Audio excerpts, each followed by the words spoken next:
Hello everybody and welcome back to our channel. In today's video, I'm going to show you how to get the 67 emote in Clash Royale for free using a simple QR code method.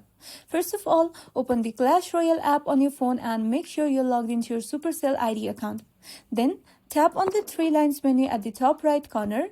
After that, select Supercell ID from the given options.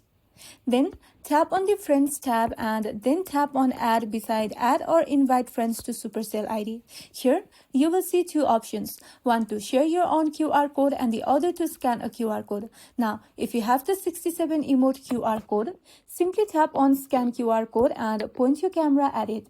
The QR code could be on another device or a printed image.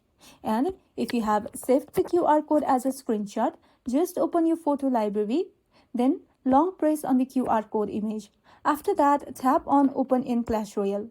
It will automatically take you to the event or claim page where you can unlock and get the 67 emote instantly. And that's all for today's video. That's how you can get the 67 emote in Clash Royale for free using just a QR code. If this video was helpful, don't forget to like and subscribe for more of these videos, and thank you for watching.